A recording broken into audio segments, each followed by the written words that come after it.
The Well of the World's End, Joseph Jacobs.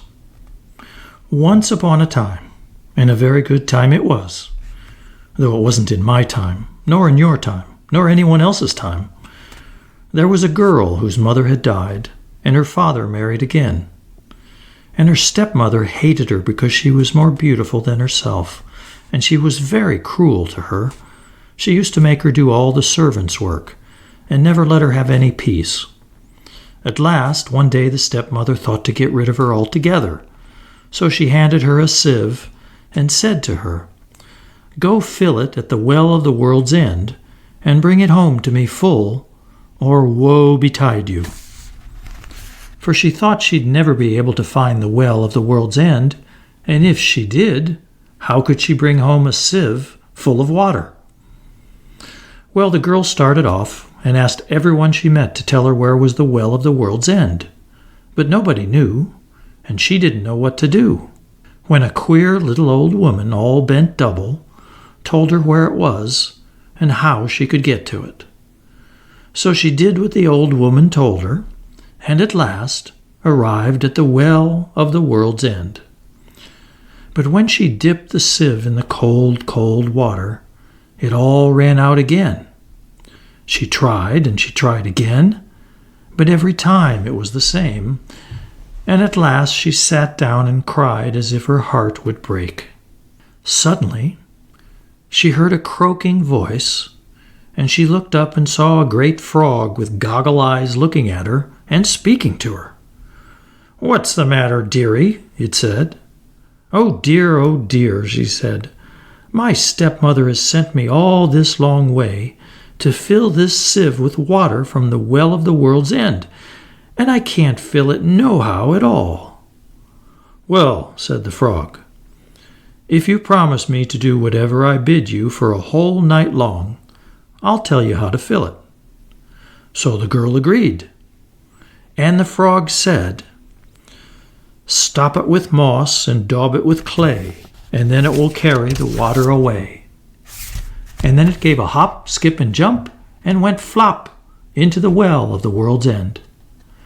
So the girl looked about for some moss, and lined the bottom of the sieve with it, and over that she put some clay. And then she dipped it once again into the well of the world's end, and this time the water didn't run out, and she turned to go away. Just then the frog popped up its head out of the well of the world's end, and said, "Remember your promise." "All right," said the girl, for thought she, "What harm can a frog do me?" So she went back to her stepmother and brought the sieve full of water from the well of the world's end. The stepmother was angry as angry, but she said nothing at all. That very evening they heard something tap, tap, tapping at the door down low, and a voice cried out, "Open the door, my hinny, my heart. Open the door, my own darling. Mind you the words that you and I spoke down in the meadow at the world's end well." "Whatever can that be?" cried out the stepmother, and the girl had to tell her all about it and what she'd promised the frog. "Girls must keep their promises," said the stepmother. "Go and open the door this instant." For she was glad the girl would have to obey a nasty frog.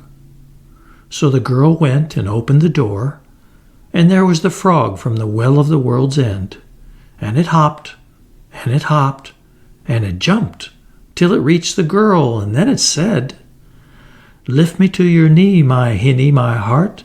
Lift me to your knee, my own darling. Remember the words you and I spoke down in the meadow by the world's end well."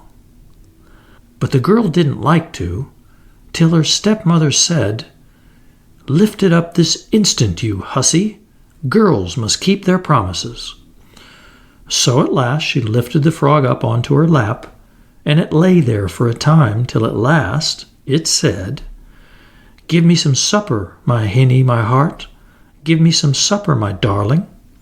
Remember the words you and I spake in the meadow by the well of the world's end." Well, she didn't mind doing that, so she got it a bowl of milk and bread and fed it well. And when the frog had finished, It said, "Go with me to bed, my hinny, my heart. Go with me to bed, my darling. Mind you the words you spake to me, down by the cold well, so weary." But that the girl couldn't do, till her stepmother said, "Do what you promised, girl. Girls must keep their promises. Do what you're bid, or out you go, you and your froggy." So the girl took the frog with her to bed, and kept it as far away from her as she could. Well, just as the day was beginning to break, what should the frog say but, "Chop off my head, my hinny, my heart. Chop off my head, my own darling. Remember the promise you made to me, down by the well, so cold and weary." At first the girl wouldn't, for she thought of what the frog had done for her at the well of the world's end. But when the frog said the words over again, she went and took an axe and chopped off its head.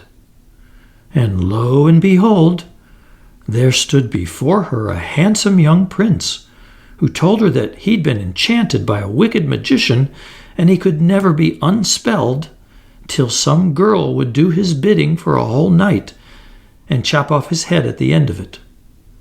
The stepmother was surprised indeed when she found the young prince instead of the nasty frog, and she wasn't best pleased, you may be sure, when the prince told her that he was going to marry her stepdaughter because she had unspelled him.